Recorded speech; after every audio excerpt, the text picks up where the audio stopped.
Welcome back. I know I was already here today, right? Already did a live stream. Your one for the day's done, Hicklin, right? Nope, I didn't get through enough stuff. I had a few things I wanted to talk about, I didn't. And then Jay brought up a subject. Jay commented he didn't think that spool, the aftermarket, which one is it? Not that one, this one. The, where is it? I think they call it the S21. But the aftermarket spool for the Aldebaran BFS, the Chameleon DIY spool, yeah, right there, Chameleon DIY, right? Didn't weigh 4 point whatever I said, and so I was like, I thought it weighed 5 something. I'm like, well, wait a minute, I don't know. And I tried to look back through my videos, and so I want to just show you guys here. I went ahead and pulled all the bearings off the aftermarket, the DIY spools coming from AliExpress. And we're going to weigh them up. And yes, they are light. So I'm going to do that. I know, bear with me. What I wanted to get done, and I didn't even get done in the other video, as I was talking about just kind of like everything to do with BFS. I'm going to show you guys this rod. I want to show you this rod upside down. No. This is the one, and I've talked about the Conquerors. I've actually listed them for sale and all this and that. So see that rating? I'm going to try to stick with that rating and fish this rod since nobody wanted to buy it. I gave $140 for it, and I couldn't even sell it for 75 bucks. So it is no longer 6'5". What I've done is I've added, you guys have seen these in the video, like $3.50 just a cork grip. So I took off and that's part of what was kind of annoying me with this rod. It had the little short, you know, every time you grab it to cast it, I feel like my hand is down. It's on the, you know, rod, not up on a handle. So now it's still, I haven't cleaned it up. That's just the way it came when I peeled the plastic off of it. But I did glue it up, and yes, I did balance it. Well, you can see the balance point without anything on it. It's right there. So the minute you put a reel, it's like right in here. So definitely balance. It's about 6'3". I took off a couple inches to help. And that's one thing when guys talk about, you know, casting with your right, switching and reeling with your right, how they can't understand how we do it. Well, one of the reasons how I do it easier with mine, most of my rod handles, if they don't start out, I end up shortening them up some so I don't have this huge, you know, 1.5 foot of handle sticking out on the butt to like get in my way. And so this rod now will be, not that it was bad before, but I just kind of more suited it for me, and I'm going to put it to the test. I'm going to fish it hard, but I am not going to go over what it is rated, because these, if you guys followed the story, the Kind Tetons are excellent rods. The Kind Conquerors are crisp, lightweight. They're a little bit fragile. I think they were originally manufactured in France and shipped to China.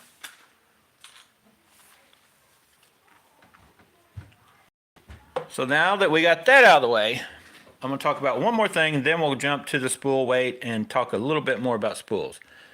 But while I was spooling stuff up earlier this morning, I've come to the realization that not only am I a little bit on the tight side, I'm also a little bit too tight to where I don't buy new line. So I've got line, P-line original. You guys heard me talk about it forever. And if you see how old the spools are, it will tell you about how old the line is. Now that, as you can tell, is my 10-pound, which I use the most, is getting thin. It's about time for a new spool of that. And if you ask me how old this is, I have no clue. It's old. I know I should buy new line, but here's what my tight self did. See this? Looks all shiny and new. Well, I brought out I was like, well, if I'm going to go down in line and start putting 6 or 8 or whatever, I need to go ahead, you know, I have 6 and I have 8-pound. I said, well, on my 10-pound line, I probably want to put maybe 8 since I'm getting ready to run out of 10. And I'm like, I've never really tested this. If you guys remember, I took my scale out and we took the Proberos and I did stress test. show you, but I basically explained how I did it, and it breaks just over 10 pounds. So it's kind of rated right where it should be, the braid. So I was like, well, I need to test my old line for one, just to see if it's still good and what does it actually break at. So I did the 6 pound first, and that stuff broke at like almost 8. So I was like, well, that's good. I brought the 8 out, and it broke at like 2 pounds. And then it broke at like 6 pounds. And I was like, uh-oh, Houston, we have a problem. Well, I hardly ever used 8, and it was a lot thicker. So I basically unspooled, I don't know, 2 or 3 runs up and down until it got like this, new and shiny again. I guess just from being out in the elements, the outer layer had totally weakened. So then I tested this. The 8 breaks at just over 9. So should be good at little creeks and stream type stuff.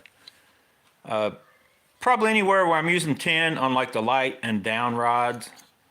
I know I should probably just throw all this stuff away and get new. Of course, the 10, it's about toast, but it stayed fresh over the last year or two, couple years, because I'm peeling off, putting new leaders on.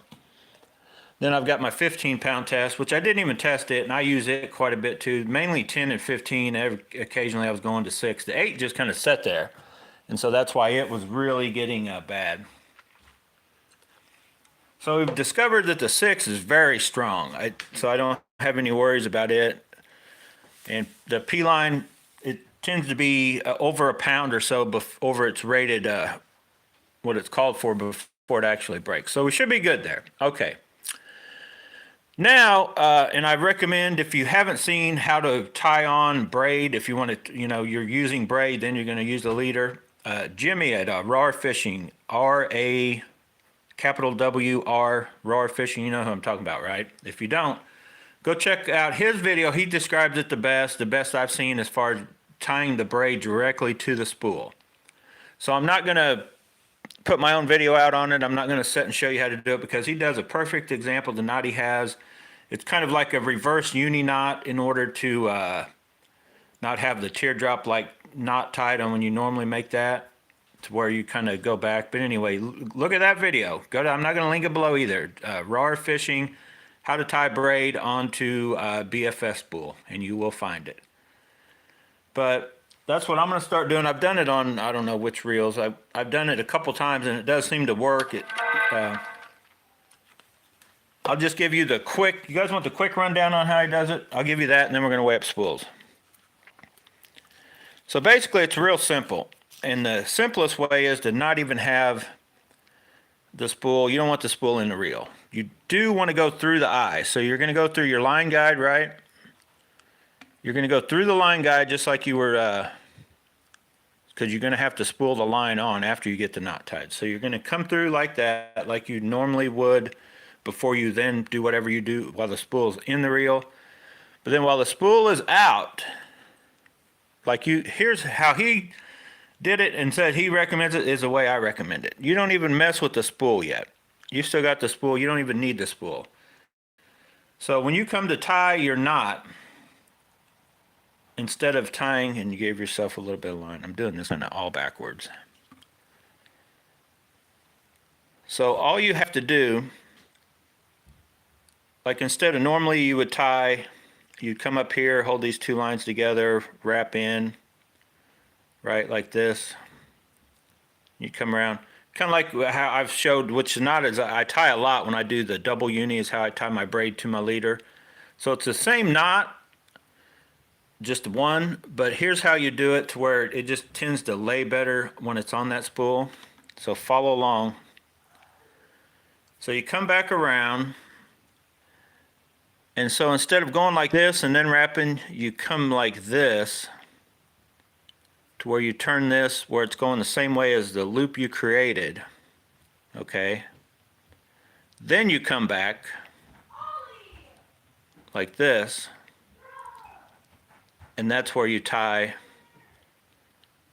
the uni knot. Now I'm kind of trying to do it with you guys watching. You go through like 3 or 4 times, or 6, but probably on the spool, I think he recommends 3 or 4, probably 4 or 3 will do the job. And I'm going to do it real quick because this isn't a permanent one. I'm just showing you guys. So, you know, you cinch that down, wetted or not wetted. I find that braid, typically you don't have to, it's not as important to wet it. Okay, so now you've tied this knot going to nothing, right? And it's sliding around. So then you've got the knot tied right. So all you have to do now is you've got this loop. Grab your spool, whichever spool you're using. Make sure it goes to the right reel that you've ran the line through. Make sure, don't skip that part. You're going to have this cool tied knot onto a spool and no way to spool it up. So then you're just going to wrap basically 3 times. So once, cross it, twist, go back up. There's twice, twist, come back up. There's 3 times. Then you're going to pull that down. Now the only thing that he didn't really specify on doing is looking which way this is turning can, I guess, have an effect, which I was kind of looking at that. Because you see, if I'm pulling this way, I'm not tightening it. If I'm pulling this way, I'm tightening it. So in my mind, you'll want this, like this way I have it backwards, if that makes sense. But it actually holds, and it's not putting any stress on the knot. I don't know if you guys can see what I'm doing there. So I kind of like what I would call the backwards way. So when say if a fish was pulling line and you're tying that knot, when you wrap it, make sure that as you're pulling, you're not going to tighten it anymore. And it won't slip. It's not slipping.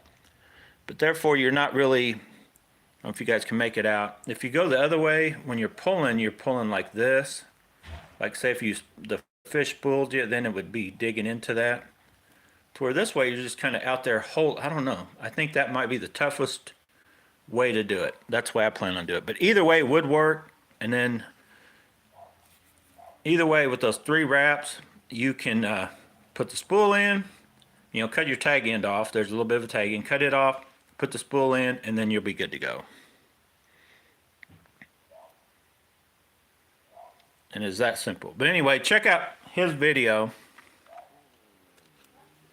I know I kind of rushed through some stuff, but roar fishing, do it that way. Okay, now, all right, I talked about my line. I showed you the new rod. Well, not new rod, but my new customization I did. So let's go on to what you guys have all been waiting for. How much does that little lightweight spool weigh? And then we're going to weigh all these other ones. What do you guys guess? Do you think that thing weighs 4.2 grams without the bearing? And it's that middle bearing, by the way. I got the bearings a little out of order. I guess if I need to put them in order. That one goes to that one goes to that one, and this one goes to the other one. I did not mess with the SV boost. We ain't messing with SV boost. Charles wanted me to take the boost part off and put on one of my BFS spools. I'm not ready yet. I've priced, if you guys priced just the spools, yeah, a couple spools and you can buy a whole nother reel.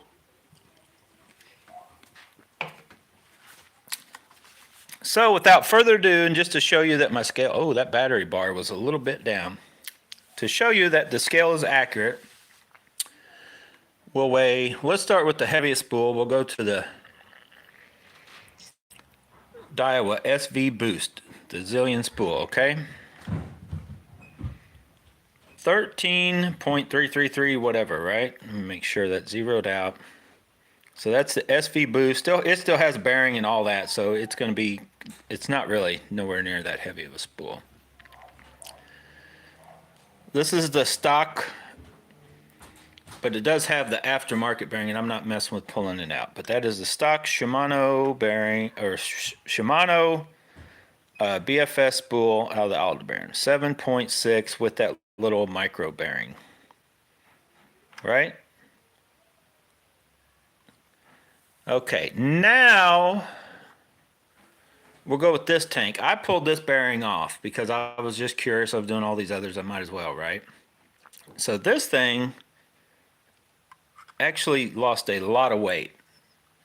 8.8, which puts it right there. I'm guessing where, like, what your isn't that close to where the Scorpion or the Corrado BFS are, and several other things. Still technically not that great for, you know, all around BFS. Yeah. So I'm going to show you real quick what this spool I guess I should be weighing the pin with it, but that spool weighs almost 2.5 grams, 2.48. That's a big, heavy. It is actually a very little spool or little bearing. I call them spool and bearings. I get mixed up. It's actually a very little bearing in a big housing. So let me reweigh that again. Technically, you should weigh the pin because the pin is part of your rotating mass if you want to get real technical. So 8.9. That thing does weigh, not a lot, but it does weigh something. Oh, magnetic. Okay, so now let's go with the next lightest, which is this guy. And I pulled the bearing off it. And it weighs 5.45. That surprised me. I didn't realize that. Oh, we should weigh it with the pin. That's right. Come on. 5.54. Very lightweight spool because this whole bearing assembly weighs 1.7. So that's why I was getting as good at casting as I was. That's pretty good. That's a pretty light spool. I honestly though, I wish it had. I don't know if it's got adequate braking. Okay, now for the one you guys have been waiting for, right? What do you guys think this thing weighs? No bearing. Let's just weigh this guy again. Stock 7.6. Here we go. Jay, pay attention.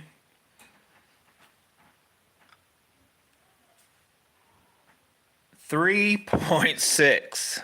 Let's put the pin in. That was very surprising. I pulled that off because when I switched bearings, 3.7. That spool is crazy light. That, which is cool and nice that it's that light, but I have no idea why it doesn't cast way better than it does for being that light a spool. This bearing weighs about 0.5 gram. And I thought that spool weighed for like 4.2. That's when I weighed it. 4.1 something. But yeah, I thought for sure that spool was lightweight when I weighed it with the bearing. Because when I was switching out and I put the stock, I just didn't even think about it. I don't know. I didn't weigh it by itself. I was on a mission to switch them out and try it out. So with or without the pin, doesn't really make a huge deal. 3.6 or 7. Definitely the lightest spool I've ever even thought about owning. Way lighter than the Dark Wolf Ultra, which is what's it, 5.2 or 3. Black Knight 2 is like 5.5, something like that. So here's my thoughts on this spool though. I think this is an awesome spool, perfectly designed. I like it. I like the idea of how they designed it. I don't know if I like how shallow they made it. I wish they made it just a touch more line capacity, just a touch. But for what I guess it's to be used for and what I'm going to kind of do with it, I guess. I just wish this, I don't think this is a very, let's put it this way. I don't think this is anywhere near the technology of this, the SV Boost. I get that they made this real little lightweight to help knock that down, but I don't know if there's enough braking there working the right way it's supposed to, I guess is what I'm saying. But this has been doing good with 10-pound braid. I'm gonna go down. This is probably what I will run 10-pound braid on. And it'll be my all around. So that's my plan. This will be, I'll put that line just like I said. I may end up going with 15, but I'm only going about whatever was on that MGL 30. That amount of line is about all I need. Like I was barely spooling with the 3/4 ounce rattle trap. So when I go 15 pound, I don't know if you can make out that little line right there that they put on the spool for whatever reason. And I don't know. I haven't read up on these. That could be a way they show you just to put to there if you're doing certain stuff. But that's about where I was, somewhere in that area. but somewhere just past halfway or right about halfway with 15-pound test. And what I'll do is I'll go a little more, and it's kind of wasting line. I guess I'll talk about that real quick. How I always tend to fill them a little higher than what I anticipate using, and then I just go out and cast. Take about roughly the heaviest bait you plan on casting with either the wind, at your back when there's little wind. Try to do it, you don't want to have like a crazy amount of wind and then it's helping you so much that you're never going to cast that distance again. But I try to run no more line than I have to, even with the spool this big. I try to, like say, take my heaviest bait, cast as hard and as far as I can, and just kind of guesstimate how much line, or you could actually cut it right there. Take that line, cut it, peel whatever remaining line is totally off, and then tie that line back on. That's all the line you need. A little within range. I mean, you can give yourself 10 feet, 15 feet, but basically there's no way I would need this filled within a 0.5 millimeter from the top. There's just no way, unless you are using, I don't know what, 14, 16, 18, 20-pound fluoro, somewhere in that area, then yeah, that's kind of what these spools are for. But like a guy like me that uses braid on everything with the leader, I never need that much capacity. Same thing with this deal. I'm not going to be throwing 3/4 ounce, but I'm whatever, say that I decide is my height, is it a 8 gram, 10 grams, whatever, go out, have that spool filled up pretty full, about just under, never go full rim, but just a little bit down, get out there. And if you realize you have way too much line on for as far as you can, or are just going to be casting period with your biggest, heaviest bait, then I suggest only running. And then you kind of get used to it, like with a lot of stuff, now that these are all, a lot of these spools are new to me, but you kind of just get used to how high to fill your spools, and you can kind of give yourself, you can kind of tell once you've used stuff for a while, or from year to year, if you're switching out, putting on new line, you're just used to where that line was riding, and you fill it to there. But as far as taking a spool and never knowing, you definitely don't want to go crazy underspooled and get out there and you're only getting about half your distance going, oh, I thought I put more line on than that. I've done that too a few times. This spool is so light, but I just don't get why I can't quite, I don't know, I feel something when you get that light, you should be able to take that 1 gram trout magnet and just send it. That is so light.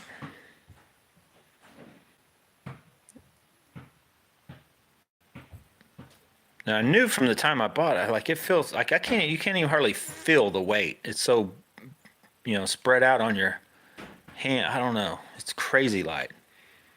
This one feels crazy light too. This one I can feel. This weighs something. I can feel that, but it feels light. That you can feel. That starts to feel like a tank, which is actually a very lightweight spool. That and that feel the same, but this I can tell you right now, just because of the braking, how the brakes work on a Daiwa or Shimano for that reason, how they move, this will just smoke this spool just for the fact of the braking is better. Same thing with like the GH100, the Lingle, and all those. Not that these are horrible, they're just that technology is not there.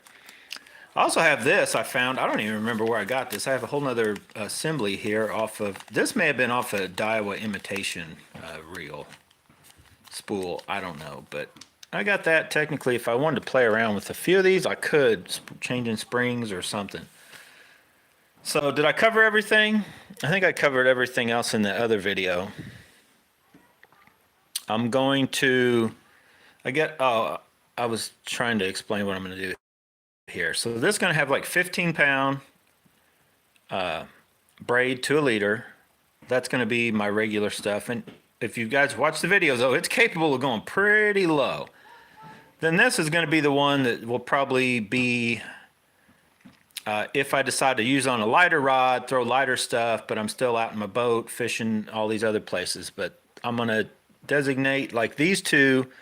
Those are my, as right now, they seem to be the most capable, like for the little lighter baits. So for like my little creek and stream fishing, I'm going to try to put probably 6-pound camo braid, and you can get it for like 17 for 1,000. But I'll probably just get like 300 meters, and I think it's $7, six. I don't know. So I'll probably do that, and then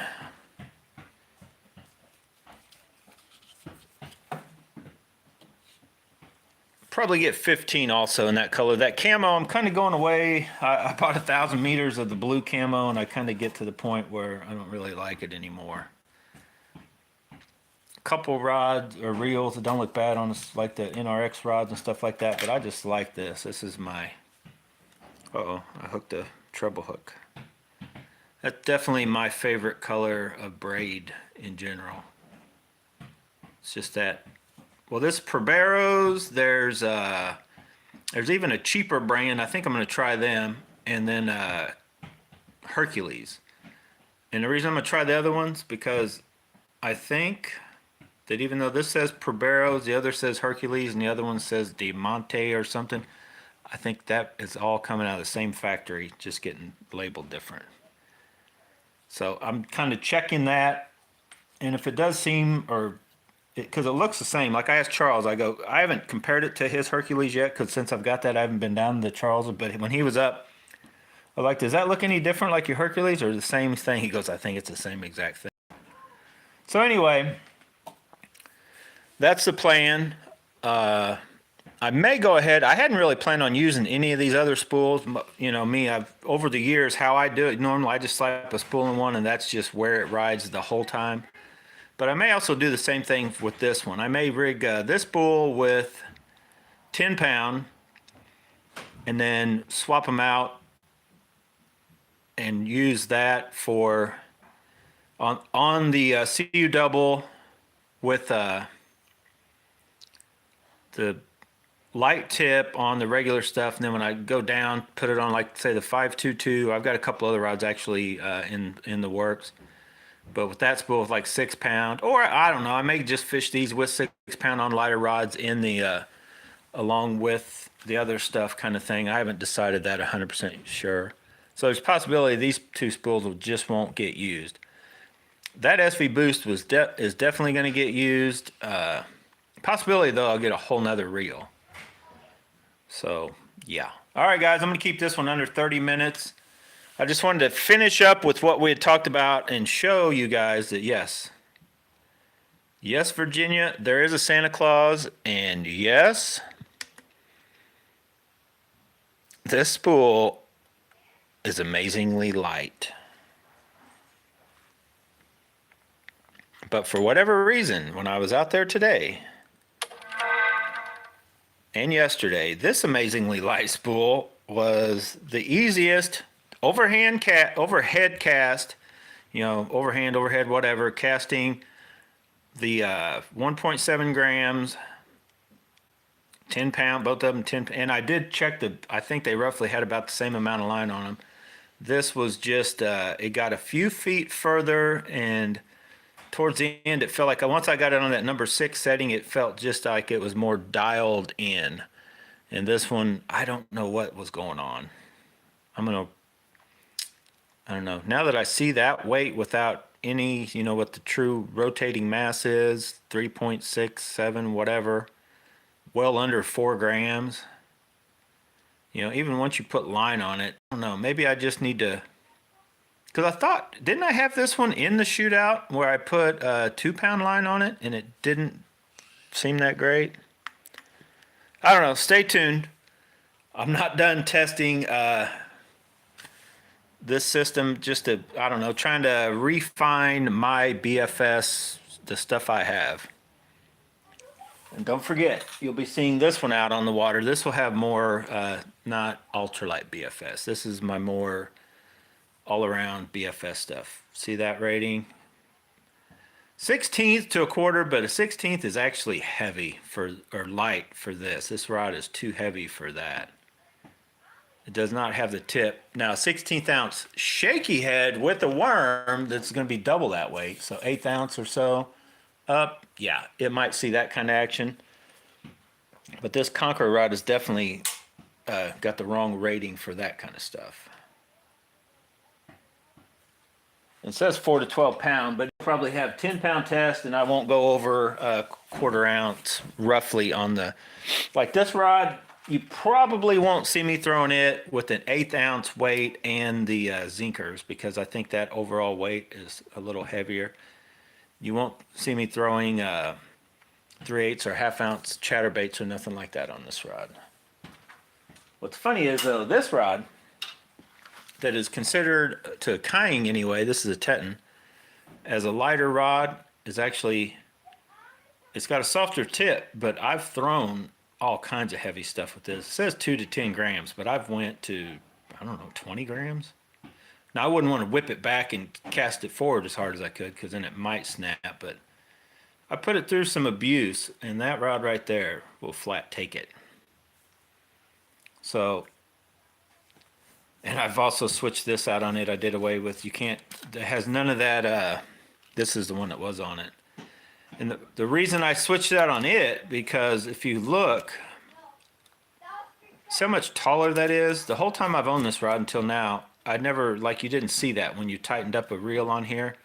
So now, when you tighten that up, you can actually see part of the, you know, that before you get into threads. So this one was always, to me, they were built wrong. It's just always when you tighten it up, that it stayed down in there. You couldn't tell what was down in there. To where now, I like that better. I kind of wish it still had this on it, but I'm not. It's no big deal because I've got just a cork handle. Part of me is thinking about shortening this. It's perfect. Well, I balanced it when I put this on, but this is kind of getting old. I'm thinking about replacing it also. This was a custom handle off, I don't know what. I put it on here. Anyway, I'm thinking about changing that out. Haven't decided yet. Definitely won't be this year. Possibility for next year if the rod's still around. It's getting old. All right, guys. Thanks for watching. I will be back. Like I mentioned, got a video be coming out tomorrow showing the 522 SUL and the fact that I actually did own Alpha's ARTW, and when you'll see me calling this, I call them like B&B shorts or something. There's also a full version of that video somewhere. I've taken some of my old videos, and I'm going to do it with some of the new ones. I'm going to take and put like just a specific, maybe a lure I'm talking about, or rod or reel, and I'll show a little smaller clip just for you guys that like the little bitty videos, or some of the people that do on YouTube. But then there's usually a full video with that full day's experience that took place if you guys want to find that. But if you're searching for anything on my channel, usually just use the name from Poland. Hello.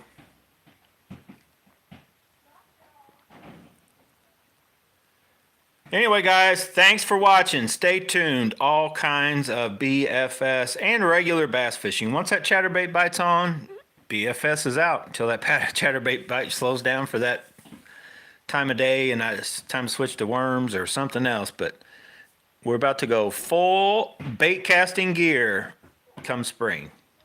Don't worry, the BFS will be there. It'll be there as like kind of a backup bait when the big 1/2 ounce chatterbaits either aren't working, slowing down, or whatever. I'm gonna get out of here.